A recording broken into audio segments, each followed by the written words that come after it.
Salam, efirde Azatlyk Radiosynyň açyk söhbet gepleşigi.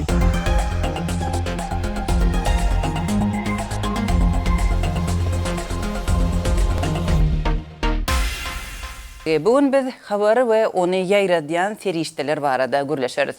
Şahsiýet kulturynyň wagty, hyýaly üstünlikleriň mahabaty, berk senzura, habar boşlugy, problemalara göz yumulmagy we jurnalistleriň ýerlenmegi, şeýle-de internetiň düşmany. Bu häsiýetlendirmeleriň hemmesi Türkmenistana we onuň maglumat giňişligine degişli.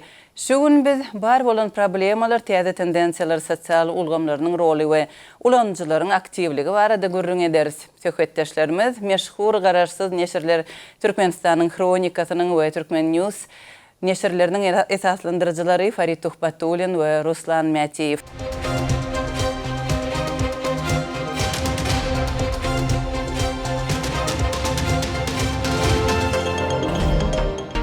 Farid, Ruslan, salam. Здравствуйте, добрый день. Давайте начнем. Geriň söhbetdeşligimizi Türkmen medeniýeti bilen baglanşykly täzelikden başlaýyn. Türkmenistanda bir wada birnäçe döwlet medeniýet serişdesi birleşdirildi. Munyň kagydy tyşytlamak üçin edilenligi habar berilýär. Meniň pikirimçe ençe meýilbäri durgunly bir ýagdaýda gatyp galan Türkmen medeniýeti üçin bu bir hereket. Siz bu barada näme pikir edýärsiňiz, Farid? Я думаю, это не только прессы касается. Meniň pikirimçe bu düňe bir medeniýet barada däl, hakykatan hem häzirki wagtda ykdysady ýagdaý gaty kyn. Bu hökümetdiň hemme zady tyşytlamagy mejbur ýaly görünýär. Häzir abuna ýazylýanlyklaryny bilýärin we ilkinji varianty görä ähli gazet jurnallar elektron görnüşinde bolmalydy. Adamlar aljak elektron ferişdeler üçin tölemäge mejbur edildiler. Ýöne ilki bilen Türkmenistanda bu täze görnüşli medeniýeti tanadyp biljek enjamlaryň hemmesi el ýeterli däl. Ikinciden Türkmenistana internet şeýle bir gowşak bolyn. İşler ýaly däl. Hakykatdan hünärmenem ýok. Soň bolsa kagyz görnüşiniň saklanjakdygyny aýtdylar. Ýöne bu zatlar boş sözemeňdir. Şonuň üçin men muny esasan ykdysady mesele bilen baglanşdyrýaryn. Я, например, больше связываю это именно с экономической проблемой. Ruslan, sizin pikirinizçe Türkmenistanda çap görnüşli medeniýetiň bu birleşdirilmeginiň sebäbi näme? Ну, я согласен с Фарид Зульфатовичем. Это в первую очередь, мне кажется... Farid Zulfatoviç bilen ılalaşýaryn maňa etaatan ykdysady sebäpleri bilen bagly bolup görünýär. Sebäbi Türkmenistanyň eýen bir näçe ýyl bäri çuňur ykdysady krizisde bolýandygyny bilýäris. Bu ýagdaýda çap medeniýetiniň sany görnüşine geçirmek bilen bagly hereketiň aňyrsynda hakykatda pul tyşytlamak itilegi gidilenýär. Ykdysady çökünligi öňüm agzapdym. Şuňda aşar ýurtda okuyan türkmen talipleriniň ene atalarynyň çağalaryna iýerip biljek puluň mukdarynyň azaldylandygy barada maglumat aldyk. Öň bu mukdar Western Union üstü bilen $200 bolan bolsa, indi $100 çeline azaldy. Ýagny bu hem ykdysadyetiň we ýurduň mal ýagdaýynyň oňat netije bermeýändiginiň ýene bir alamaty.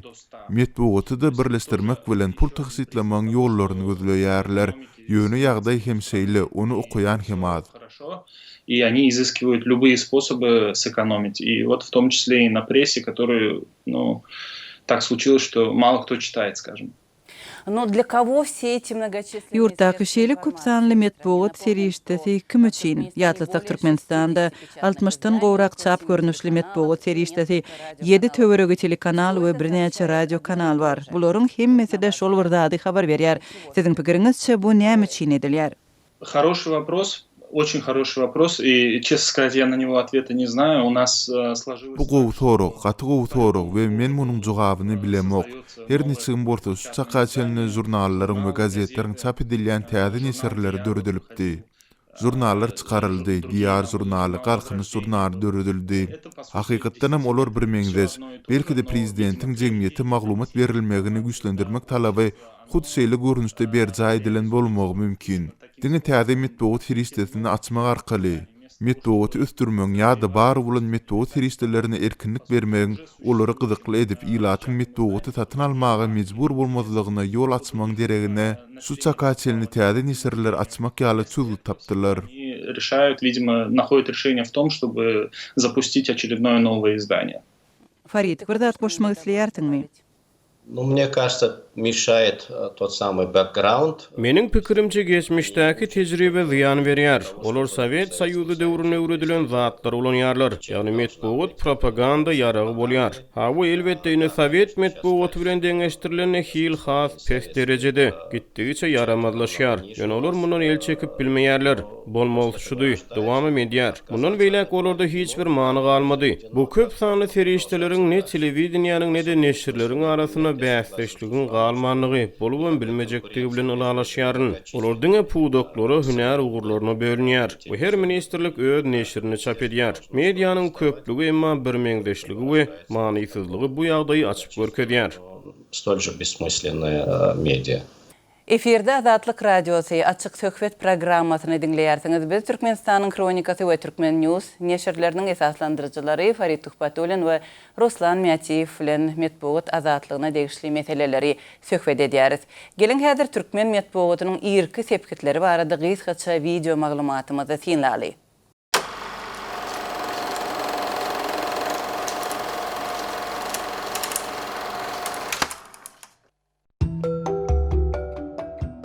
Häzirki Türkmenistanyň territoriýasyna ilkinji gazet 1895-nji ýylyň 12-nji ýanwaryna rus dilinde Aşgabatda çap edilip başlandy. Zakaspiyskiy Obozrenie adly bu gazetde Zakaspiy oblastynyň harby administrasiýasynyň buýruklary Russiýa barada habarlar we ýerli habarlar çap edilýärdi. Gazet bir harby senzuradan geçirilýärdi. 1899-njy ýylda Aşgabatda rus dilinde Aşgabat gazeti hem çap edilip başlanýar. Bu gazetleriň ikisi de 1918-nji ýyla çenli öz işini besetdi. 1917-1919 ýyllarda Sovet häkimetiniň aralaşmagy bilen Trudovaya жизнь, Izvestiya, Sadaka-i Fukara, Dan Yıldızı we Naša жизнь gazetleri çap edilip başlandy. 1920-nji ýylda Gyzyl Goşun, 1924-nji ýylda Türkmenistan we Türkmenskaya Iskra gazetleri esaslandyryldy. Türkmenistan soňu bilen Sovet Türkmenistany gazetine urildi. Garaşdyrylykdan soň bu gazet täzeden Türkmenistan adyna ýa boldy. 1930-njy ýyla çenli Dayhan Yaş Kommunist we başga bir näçe gazet esaslandyryldy. Sovet häkimiýeti ýyllaryna Türkmenistanyň ençeme merkezi we ýerli neşirler döredildi. Radio tolkunlaryna gepleýär Aşgabat sözi ilkinji gezek 1927-nji ýylyň noýabryna ýanglandy. Türkmenistan Telegraf agentligi Türkmen döwlet habarlar gullugy 1924-nji ýylyň 12-nji dekabryna döredildi. Ol 1972-nji ýylda Türkmen Informe urildi. Garaşdyrylykdan soň ol ilki Türkmen Press, soňra Türkmen döwlet habarlar agentligi adlandyryldy. 1960-njy ýyllaryň başlaryna ýurtda ilkinji telediň ulanmagy berildi. Finçiler Türkmenistanyň metbuatyň häkimetler tarapyndan elmydama propaganda guraly hökmüne ulanlanyny aýdýarlar.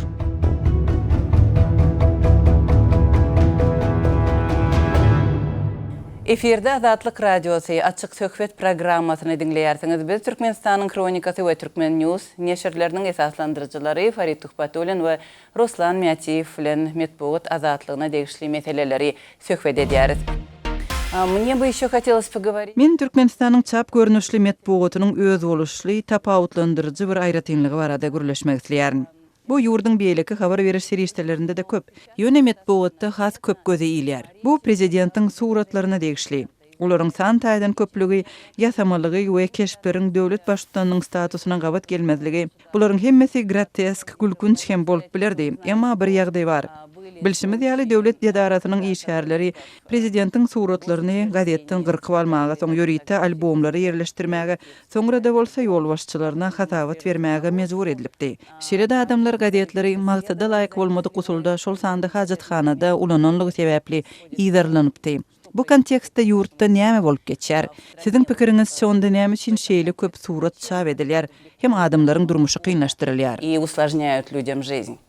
Ну, мне кажется, просто samavlюbленность türkmenskого prezidenta. Menin pikirimçe Türkmen prezidentiniň özüne guwalmak häsiýeti muňa sebäp bolýar. Onuň töweregindäkilerin hem goşandy bar. Ýöne Türkmen maş döwründen bäri prezidentiň keypiniň ähli isleginiň gyşarnyksyz ýerine ýetirilmeligi hemme öwredildi. Türkmenler telpegini getirdiýilse kellesi bilen bile getirýär diýerler. Inne olar onlar çyl bäri telpegini kelle bilen bile getirýärler. Bu elbetde çakdan aş artykmaşlyk ýöne prezidentiň göwründen turýar bu artykmaşlyk. Gazetler barada aýdylanyp bolsa Musa Niyazov döwründe bolan şeýle bir ýagdaý ýadyma düşdi. KGB-niň türmesinden oturýan ýanymda prezident Niyazowyň janyna kast etmek finanşygyny aýplanýan adamlara otyrdylar. Ol ýerde umumy hajatxana bardy. Jekme-jeklikler üçin ötünç soraýaryn. Şonu Niyazowyň suratlary bolan gazetlerim ulunulýardy. Garawullar muny elbetde bilýärdi, emma şol sebäpli goşmaçy kynçylyk döretmeýärdiler. Никаких как бы дополнительных из-за этого проблем у нас не возникало. То есть тогда как... Ýagny şonda size düşünmeklik bilen garapdyrlar-da. Sebäbi bu bary bir kagyd. Да, это все-таки бумага, это... Bar bir kagydyr, ol prezidenti günü değişildi. Ýöne häzir bolsa nähil derejelere baryp ýetdi. Что вот дошло и до этого. Руслан, что ты думаешь по поводу... Ruslan, portretler we bu bolgusuz ýagdaý hakda siz näme pikir edýärsiňiz? Со всем этим абсурдом. Это на самом деле абсурд, это какая-то наивысшая... Bu hakykatdan bolgusuzlyk, bu iň ýokary derejeli narsizm we şahsiýet kulty. 2017-nji ýylda Daşkentde YHHG-niň konferensiýasynda men diňe şu temadan çykyş etdim. Ol ýerde Türkmen gazetiniň bir sany bardy. Meniň pikirimçe 2012-nji ýa-da 2013-nji ýyl üçin takyk kıly ýadyma düşenok. Adatça 4 sahypada çykan bir tarap Türkmenistan gazetiniň şol sany 8 sahypada çap edilipdi we ýadyma düşýän bolsa prezident şol gün bu köşküni açypdy. Şonuň üçin onuň suratlary sahypalary tutuşlugyna eýeläpdi. Bu suratyň many taýdan hem hiç ýyly agramy ýokdy. Ol ýöne ýylgyryp kamera seredip durdy. Elinde hakkey oýnamak üçin kluşka ýa-da başga bir zat bardy. Şeýdi bu ägirt uly we köp sany suratlaryň arasynda azyjyk tekst bardy. Elbette kardeşlerimiz Merkezi Aziýaly jurnalistler, nesiriýatçylar we redaktorlar muňa gaty gen galdylar. Umuman gün watardy we men gün watar jurnalistikasyny öwrendim. Beýle zatlar kabul edilmeýär. Sol ýerde gazet ýerleriniň her bir bölegi köp pula durýar we bu ululukdaky suraty gazetde çap etmek üçin gaty möhüm sebäp gerek bolýar. Ýöne bir ýyl gyryan prezidentiň suratyny goýup bolmaýar. Bu ýagda ýene Türkmenistanyň habar beriş terişleriniň metbuat terişleriniň prezidentiň göwnünden turmak, yaranmak üçin ulunulýandygyny ýene de bir gezek görkezýär. Bularyň köpüsiniň aňyrsynda aýratyn bir manyly habar ýok. Bu diňe bir adamyň göwnünden turmak üçin edilýär. За большинством из этих публикаций, и это делается всё в угоду одного человека, не более того. Demek bütün dünýäde bolşýaly maksat okuwçylaryň göwnünden turmak, olary gyzyklandyrmak däl de tersine bolýar. Естественно, да, они знают прекрасно то, что газеты раскупятся. Elbette olar gazetlerin satın alınjakdygyny gowy bilýärler.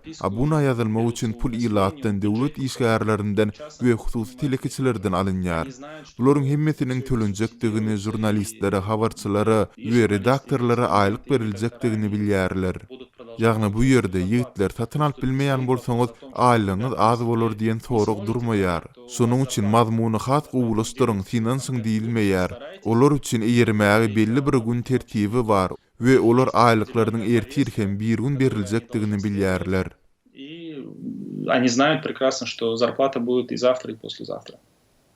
Farid Ruslan, siz Türkmenistan barada has meşhur habar saytlaryny ýöredýärsiňiz. Öz auditoriýalaryňyz barada hemde bar bolan problemalar barada gurrun beriň. Siziň häzirki nähili meseleleriňiz bar? Farid baş üstüne.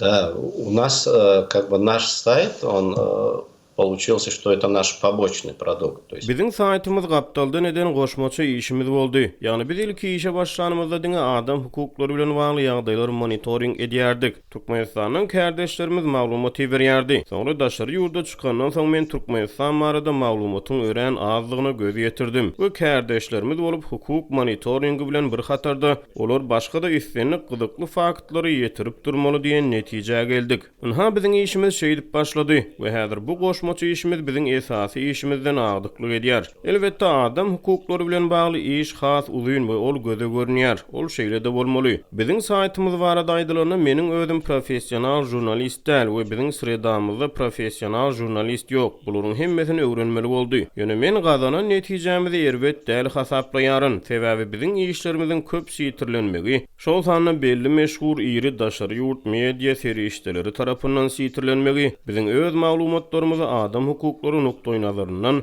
has öň alyp gitmäge, biziň ýurdumyzy rejimi halkara jemgyýetçiliginiň ünsüni çekmäge ýardam berýär. We bu elbetde biziň işimize kömek edýär we biz hasy öňe gitmäge, has kämil işler etmäge, şol sanly käte prezidentiň saýasyna satirik videolary döretmäge sinanşýarys. Elbetde maglumat amalýarys, çap edýärys, olary da istek bildirilýär. Ну и информация, конечно, тоже мы получаем, публикуем, и она востребована. Ruslan, расскажи, пожалуйста. Ruslan, sizem öz saytyňyz barada gurrun beräýtiňiz. Трудно работать, вы прекрасно тоже это знаете. Трудно. İş kyn, siz muny gowy bilýärsiňiz. Tutuş ýurt kameralary bilen gursalan, Türkmenistanyň şertlerinde işlemek kyn. Gizi gündüz telefonlar dinlenýär, internet aragatnasygy ýerlenýär. Ne istese, ne dogun garındasa, ne goňsy golumy, ne dost ýara ynanyp bolýar. Häkimetler, ýürüýti gulluklar, gynansak da şeýle ýagdaýlar bar. Korrespondentler, jurnalistler we ýöne bir çeşmeler kötönýär. İşlemek ören kyn. Muňa garamazdan biz nähildir bir ekskluziw materiallary gündelik çap etmäge tinanşýarys. Şeýle de adam hukuklarynyň bozulmagyna üns çekýäris. Ýa-ni ýakynda biz bazarlardaky çağız ähmeti barada gytgy bolmadyk video rolik çap etdik. Onda 8 we ýokary ýaşly çağalar käte okuwdan galyp eklenji üçin maşgalatyna kömek bermek üçin 100 kilogramy çelni yüklenen agyr arabalar bilen arabaçylyk etmäge mejbur bolýarlar.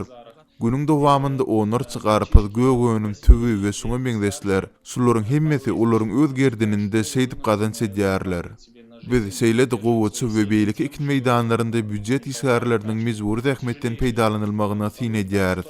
Türkmenistanda bu iňňän uly mesele we şeýle maglumatlar etaslanyp meselem günwatar hökümetleri ýa-da bolmasy Ýewropadaky beýleki gyzyklanma bildirýän taraplar halkara guramalar biziň maglumatlarymyza, kärdeslerimiziň maglumatyna esaslanyp öz degisli hasabatlaryny ýa-da rekomendatsiýalaryny çap edýärler. Meselem mejburi ähmete ýygyderli sin edilmeginiň netijesinde biziň ýurdumyz gynansak da näçil bäri Amerikanyň döwlet departamentiniň dünýäde adam sowdasy boýunça hasabatlarynda pes derejäni eýeleýär. Bu elbetde gaty erwet maglumat. Ýöne muňa garamazdan biz Türkmenistan häkimetleriniň bu ýagdaýy düzeltmek üçin asla hiç saat etmeýändigini görýäris. 2018-nji ýyldan bäri türkmen dokma önümleri we paxtasy Amerikada gadagan bu uly ýetki, gaty uly ýetki. Mundan türkmen gaznasyna millionlarça girdiji gelip bilerdi. Esasan hem häzir ykdysady krizisiň ýeti wagty. Ýöne şeýle bolsa olar ýa ýagdaýy düzeltmek islemeýär, ýa-da olar düzeltip bilmeýär. Meniň pikirimçe olar islemeýän ýaly. Tebäbi eger isleg bolsa-da, meselem goňsy Özbekistana alyp göreli, özbek hukuk goraýjylar öz ýurdunda bolýan ütküsmelerden, reformalardan gaty bir razy däl hem welin, ýöne özbek häkimetleri iň bolmanda gepleşik üçin stoluň başyna geçmäge syýasy erk tapyp bildi. Этими реформами в стране у себя, тем не менее, вот узбекские власти нашли политическую волю хотя бы сесть за стол переговоров. Отреагировали. Özbekistan garşysyna girdilen sanksiýalara reaksiýa görkezdi. Конечно, и они им пришли. Elbette soňlar Özbekistanda mejburi ähmete sin edýän aktivistler bilen bir gepleşik stoluň başyna geçip ýagdaýy çykyly tapmak üçin ýol kartasyny işläp düzdiler. Iň bolmanda bu şeýle boldy we muny tutuş dünýä, Ýewropa bileşigi, Amerika we kompaniýa taraplary makullady. Türkmenler entek muňa taýýar däl.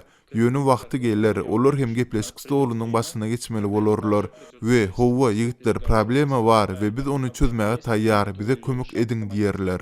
Özbekistan barada edilende bu ýerde gurrun ykdysadyýet barada, pul barada boldy. Ýöne näme üçin siziň pikiriňizçe türkmen hökümeti şeýtmeýär? Туркменское правительство не делает это потому, что Türkmen hökümeti şeýle etmeýär, sebäbi Türkmen hökümetiniň özü, men Türkmen hökümeti diýmek bilen gözüni Berdi Muhammedowyň maşgalasyny gözüňinde tutýaryn. Olar üçin hedil, olar bolelyň ýaşaýar, ýagyp ýüpek giýýär. Bu problemalar olaryň azaryna da däl. Bu bize degisli däl diýärler. Jemgyýetiň galan bölegi Türkmenistanyň tutuş ykdysadyýety aslynda nädip dolandyrsaňyz şeýdip dolandyryň diýip taşlanan. Meniň pikirimçe bu meniň şahsy garaýşym, bularyň hemmeti vice-premierleriň boýnuna atylan. Haýsydyr bir pudokdaky kimçilik ýa-da ýalňyslyk prezidenti baryp etse, ýöne bir emeldar çalşarylýar. Şeýdip hem hiç reforma bolmaýar. чиновники меняются местами и никакой фактической реформы не происходит. Я тут хотела добавить еще свое мнение по поводу публикации. Мен bu ýerde gararsız media serişdeleriniň mejburi dähmet, çagy dähmedi nowatlar, adyk yetmezçiligi barada çap edýän habarlary hakynda öz pikirime goşasym gelýär. Bularyň ählisi hakykatdan hem gaty wajyp. Siziň we beýleki guramalaryň beýleki gararsız media serişdeleriniň toplap çap edýän habarlary öýren wajyp. Sebäbi bular Türkmenistandaky hakyky durmuşyň hut özi. Bular döwlet mediasynyň agzamaýan problemalarydyr. Государственные СМИ. Açık söhbet gepleşigimiziň şuňky sandy Medpugat we onuň azatlygy barada meşhur gararsız neşirler Türkmenistanyň Kronikasynyň we Türkmen Newsyň esaslandyrjylary Farid Tuhpatulyan we Ruslan Matiýew bilen gurrun etdik. Bu söhbetimiziň birinji bölügidir. Dowamyny ýyzarlaň.